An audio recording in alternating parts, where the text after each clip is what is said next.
A very good morning to you all. Welcome to Sunrise Daily. I'm Chamberlain Usol. I'm Kyle Kikyolu. I am Ayo Makinde. Welcome. Good morning. I'm Amaope Ogun Joseph.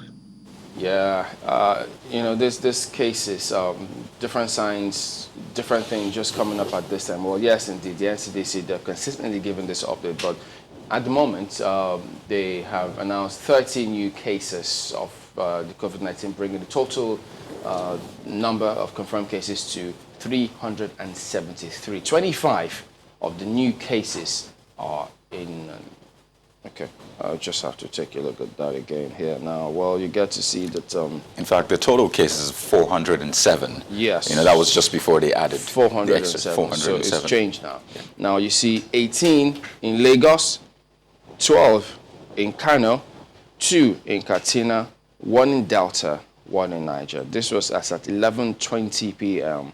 The 15th of April. So, but look, you see some things that are sticking out. Yes, interestingly, and good to also see that 128 have been discharged. But importantly, also to mention, which I mean a lot of people would have seen and noted, Kano.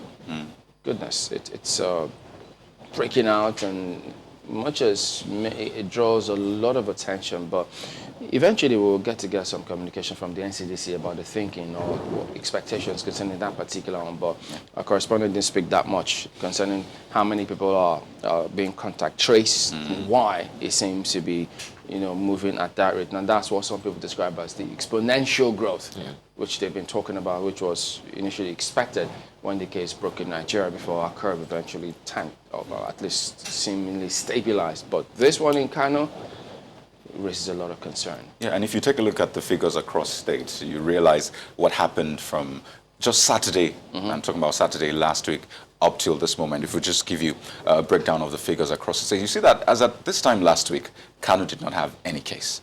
On Saturday, Kano had 1 case. Let's move on to Monday. Kano had 3 cases. Then Tuesday, which is just 2 days ago, April the 14th, Kano had 4. And all of a sudden yesterday, Kano jumped from 4 to a total of 16. That's according to the NCDC, because NCDC announced 12 new cases from Kano yesterday. But the Kano state government said that, we had 5 in the morning and 12 later in the day. So that's a total of, I think, 17 for them. So from the NCDC, Kano has 16. But from Kano state themselves, they have 21. The point is, Kano has more cases than a lot of people anticipated. Maybe some people saw it coming. So from, I think, about the 12th spot on that table, Kano jumped up to the 4th spot. That is not a promotion you look forward to in times like this. This is not a table you want to climb up. And it just goes to show what we have talked about over time, the fact that we need to pay attention. If we announced 30 cases yesterday, the day before we announced 20 cases or thereabouts, those are cases we don't want to be announcing after 2 weeks of lockdown. I mean, those cases should be dropping, but it seems they are climbing. In fact, 30 cases that we announced yesterday is the highest so far during this period of COVID-19 in Nigeria. Are we making gains? Well, the numbers do not say that. And do we need to do something different? Well, the numbers perhaps are saying that we probably need to take a different approach. If we're still recording 2030 at this point, where we started another round of 14-day lockdown, then I think we actually need to look inwards. As a people, as a government, we need to work together and ensure that we don't keep recording these cases. Kano State is now 4th on that log. Goodness. And one thing that one might just, first of all, is how ready are we for that kind of outbreak in a state like Kano? Well, perhaps gratifying to note that NCDC has a molecular laboratory network coming up in Kano. Perhaps that will also help in expediting activities. Well, some people are also, well, as Jimlin said, we're not very sure how many people are being contact traced, how many people have been tested, and how many results are being expected. As at yesterday, we heard 12 from Kano. That is definitely something a little scary. Perhaps also something a little gratifying is that, yes, that's the number of cases that have been reported, 407, but the number of active cases is 267 at this time. And if you look at it, Lagos has most active cases, of course, 140 active cases, 85 discharged in Lagos and all of that. And I think this also underscores the importance of something that we have talked about over and over again. Let us enforce as much as possible, as much as lies with us, physical or social distancing, whichever one you want to adopt here, because this is something that everybody in the world has been talking about, physical distancing. We heard the report of a clergyman in the United States of America who, didn't abide by this physical distancing, and of course lost his life to the same coronavirus disease. And that is definitely not something we want to hear, especially in our part of the world. As much as possible, they have really simple things. Hygiene is a standard anywhere in the world. And we also know that the consequences of this is really, really telling on many, many people. But what can we do? It's better we are alive, and able to deal with other issues, and dead and unable, So 34, and I need to say that the number of discharged cases, as at this time last week, it was about 51, and now we have 128. So, that more than doubled. So as much as, yes, we know there's a job of work for us to do, as Chimbane would say, we need to also see the ray of hope, the fact that, the discharged cases are getting better. There you see a breakdown. Finally, you see Kano has climbed up to 4. 34 new cases announced yesterday. Kano had, a major part of it. Lagos still had more. But Kano unexpectedly, or as some people say, expectedly, had a lot. Markwe, you saw this coming, didn't you? Well, I did say while reviewing the papers yesterday that Kano will be one state to look out for, because it does have the population density, even though that's always controversial, the population density that Lagos has. The question is whether it has the capacity that Lagos has, and it definitely is one state to pay attention to. And so it's not a surprise to me that the numbers are jumping as it would seem. Yesterday, we heard from our correspondent, Idris, who is in Kano, that they're contact tracing about 90 people. 90 people are currently waiting for the results of their tests, I think, right now in Kano. And the lockdown begins today in Kano, a 7-day lockdown. And this is coming on the heels, even though we haven't heard much on that conversation, coming on the heels of the conversation that was held between or amongst northern governors. Remember that controversial headline that we saw, that governors in the north saying they cannot afford a lockdown. I think that there needs to be a lot of attention paid to the northern states, especially now that Kano has been affected, because if it is not stemmed in Kano, it poses a risk for the other states around Kano and even the FCT. So I think that, a lot more attention needs to be given to that particular state to ensure that it has the capacity, it has what it needs. Perhaps they need to also ramp up testing and contact tracing as well. Thankfully, though, we also know that CACOVID, which is the joint effort by the private sector to help the federal government in this fight against the coronavirus, has also has helped set up a tent, an isolation center, a really huge isolation center in Kano. So we'll wait to see, first, how effective the lockdown will be. Because if we're to go by what we're seeing in many states of the Federation, only yesterday the IGP had to come out to warn against night traveling. So apparently that has been going on. People have been finding ways to still move despite the lockdown order imposed in certain states, despite the lockdown of borders in certain states. People are still finding ways around it. We also saw here in the FCT how new regulations have been put out because people are now largely flouting the rules, around the restriction of movement. So there will be huge questions as to whether or not the lockdown that Kano is imposing in the state will be effective, and how effective is going to be. That's going to be a large determinant in terms of how quickly this virus will spread or how quickly they're able to contain it. Don't forget that Nigeria is relying heavily on its ability to be able to contain the virus, because we already know, I'm glad we are admitting to ourselves that we don't exactly have the capacity capacity, the facilities to be able to, go into, is it prevention now, treatment. Our health facilities are going to be overwhelmed. So we're looking at a situation whereby we can still contain it. We're still in small figures right now. We're still talking 20, 10, 30s, there. We're hoping that is where it will remain and that we don't begin to see the figures jump to the hundreds. But gentlemen, it's not just all prayer and hope. We have to work towards what it is that we desire. Yeah, speaking about some of these things, but let's just take a look at some responses that came through previously. But we also do remember that Victor Barhart says, well, can we bring to the government's attention that there is no formal communication and point of reference for the regulations, the movements concerning essential services? What days are people allowed to go out, between what time? People are getting harassed and arrested, and the authorities don't even seem to know what is permitted and what is not. So we see this happening time and again, although that they've said, look, between, I think they said between 10 to 2, or is it to 4, or thereabout, so the people can go and buy food, but it's got to be within the neighborhood market.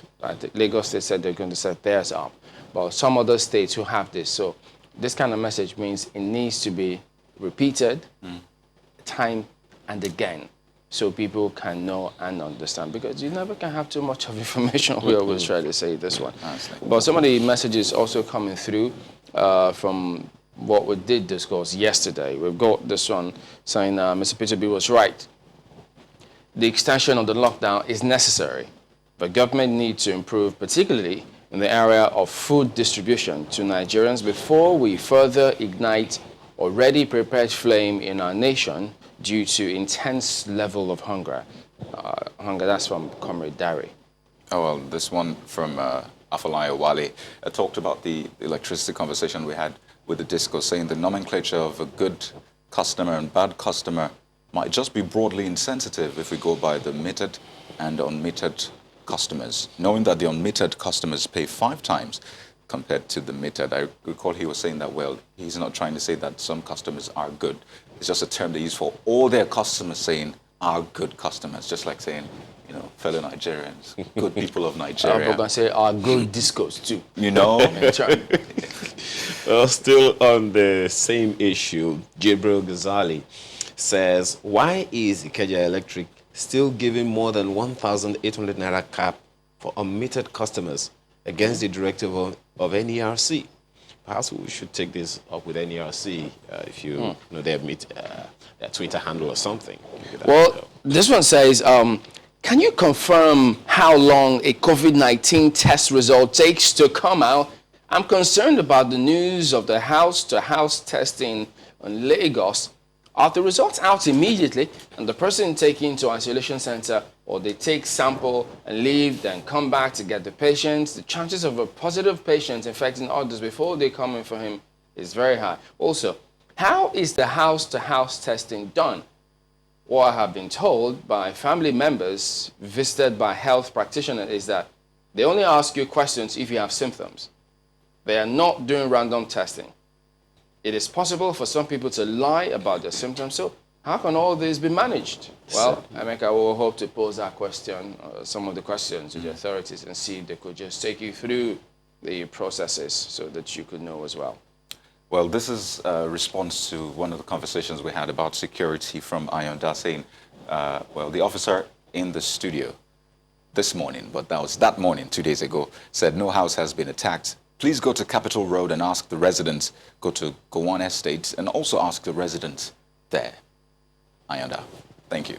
Oh, I thought that said I went to the residents. Okay, I get you now. I get you now. All right, we'll come back and take a look at how the dailies are reflecting the development. Stay with us.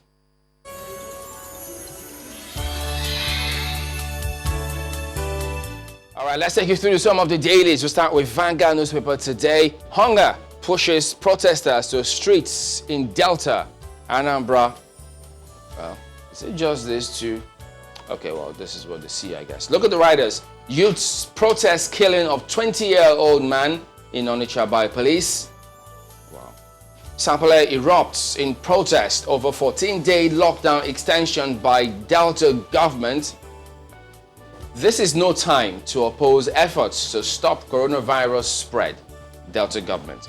Well, many can understand the headache this challenge is going to pose, or is posing, to not just Delta State now, but it's got wide implications if these things are not properly handled. Because look, the thing is, we've been to different parts of the states as well.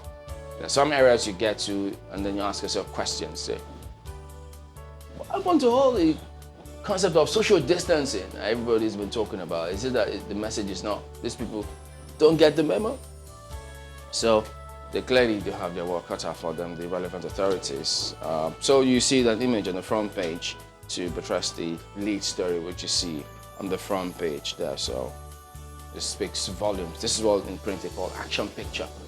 So that's what you see there. Well, look at this at the bottom strip. COVID-19, it's kind of pictures editors like anyway. People with over 5,000 naira in bank won't get palliatives. FG. And then somebody saying OMG. But Is that the new adjustment the SGF talked about? maybe the writers will help you out. Just take a look. Targets 25% of Nigerians urban poor. That's 50 million people at least. Okay, 50 million. How many did they have on that register? Wow. Well, it's not up to 50 million. Food distribution to be handled by states. Governors seek extension of cash transfer to daily paid workers. You know, the daily paid one. Want states' debts to FG defrayed to cater for the poor. And then back extension of lockdown in Lagos, Ogun, Abuja. But you know, when they seek extension of cash transfer to daily paid worker, well, maybe for space when they're editing, you might have seen it say, government seeks extension of cash transfer to certain category of daily paid workers, because it won't be all categories of daily paid workers that will get this money. But lots of people are already suggesting different things about how to proceed with this one. So this is what you see. So if you've got over 5,000 naira in your bank account, you already heard now. For how long? Sure, they'll find a way around this. How long? I know how you feel, right? I didn't make it low voice. I know how it sounds and how I possibly feel. But look at the back page, Vanguard Sports now. Eagles may not play this year. FIFA chief. Look, well, and then you have several other things happening in sports. So that's Vanguard this morning. Let's take a look at the Nigerian Tribune. The big story. Tinubu wants cash support through BVN. Says most families need relief. I'm sure people are saying you can say that again. Makes case for sacked workers, private firms, banks, others. Of course, this is in the wake of the effect of COVID-19, the lockdowns across different parts of the country. You can find more details on page 3. And you see those two pictures on the front page that shows offices and shops burnt in Dugbe Market as fire got CAC headquarters. So, well, this is not related to any protests whatsoever. Okay, this was just a fire mishap, and we see the fire service officials responding in one of the pictures. Take a look at what's right under Nigerians with 5,000 naira and below in bank accounts to get relief items. We talked about that earlier. And Oyo State government says we have identified 90% poorest of the poor to receive palliatives. That's right. But there's this interesting one that got my attention. We talked about it earlier, but then this is another angle. Move at night, face the music. IGP wants transporters. Now you think this is an invitation to a club, there'll be music, but this is not an invitation. This is saying if you move at night, you will get in trouble. Let's respect this lockdown and ensure that we work together to end this. Global condemnation as Trump halts WHO funding. Yeah, that got a lot of people talking. And FG releases 200 billion naira to power sector. Apparently, this has been over the past 23 days or thereabouts. So are we going to be seeing improved power? Have you been seeing improved power? You can let us know on our Twitter handle. That, as well as a couple of other stories on the front page. And this one, 2 killed in Anambra as police engage youths. This is a really sad one. Scores injured as anti-lockdown protest rocks Sapele. We'll leave it there for the Nigerian Tribune. And the Guardian newspaper leads with something perhaps a little troubling. Government under fire over COVID-19 evacuation emergency flights. At Lagos, Abuja airports record daily arrivals. Over 2,500 foreigners evacuated. You may want to find out why that is. Of course, it will be necessary to find out why this is the situation at this time. Of course, you also see that story, how U.S. suspension of WHO funding threatens COVID-19 fight. Medical experts warn of health system collapse. Government to use social register BVN for palliatives. That's right there on page 6. Now you see those two pictures on the front page, that fire in Ibadan, Dugbe Market, the largest market there in that state. And then the one right under it, heavy traffic on Odoyalaro Bridge, inward Maryland, Ikorodu Road, Lagos, despite the COVID-19 lockdown yesterday. Heavy traffic yesterday. Well, some would say this is really not new, but I want to find out why that is. On the back page, you have sports. Efe Ajagba Parker listed for Commonwealth heavyweight boxing title, along with other stories right there. On the front page, on the back page, pardon, of the Guardian newspaper. That's the Guardian this morning. Well, let's quickly look at Daily Trust for you here. You see there, Lassa fever killing Nigerians more than COVID-19. That's the lead story there. 188 citizens, died in 3 months. 963 cases in 27 states. And it's a quote, disease deserves more attention. And so it certainly does, because there have been huge questions as to, why we think people should panic over COVID-19 when it doesn't seem like, we have taken Lassa fever, which has a high mortality rate, as seriously as we're taking this disease. There was a question to pose to the NCDC boss. Let's look at just beneath the nameplate now, other stories there. Palliatives are for those with less than 5,000 naira in their bank account. It says 5,000 naira bank account. Come to our aid. Governors beg Buhari, and reps receive March salary, defer COVID-19 donation. Okay, we did remember that the House of Representatives said they were donating 2 months of their salaries to the fight against COVID-19, but it looks like they have deferred their COVID-19 donation. That's what the Daily Trust is reporting this morning. There are a number of other stories at the bottom for you, but I'll leave you to do that for yourself. Let's leave it there for Daily Trust. All right, so there you go. That's a look at some of the dailies here. We're back in a moment. Stay with us.